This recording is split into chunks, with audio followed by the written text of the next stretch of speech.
Gaurkoan kalera irten zarete, zer da salatu nahi duzuena? 4 langile kaleratu dituela, eta arrazoi gabe. Arrazoi gabe esaten detenen da, ekarri due robot bat, eta robotak hola ekartzen dituen, makinari ekartzen duenen normalen pertsonak sustitutzen ditu ez, holako aparatok.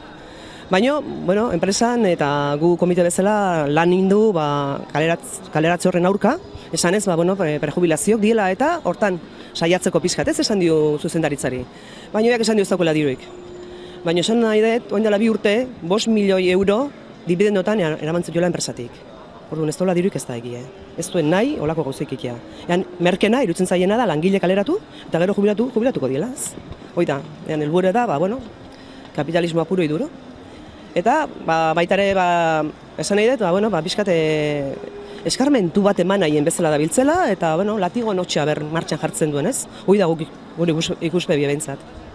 Eta gaurkoan Triangulo plazan geratu zareten bezala, beste hainbat mugimendu ere pentsatuta edo prestatuta dituzue? Bai, gaur konzentrazioa mabitan.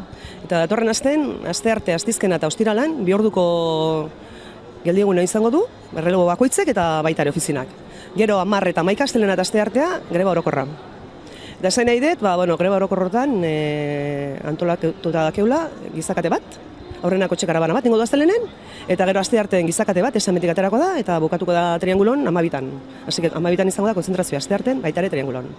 Eta baitare salatu nahi dut, kaleratutako bat, preciso enteatu zanen, izan zuen infarto txiki bat, eta gaur izan gehala residentzin ikuste jungianen, animo batzuk emateko, esan dio gaizki daula, trombosi bat izan dola gauen, eta hau eragina da zuzendaritzan politika. Politika dela eta eragin hau, sortu do ez. Eta pertsonen momentu honetan dau, eskubie paralizauta. Eskubie partida paralizauta dauke. Así que hoi salatu nahi dut eta gogor gaina.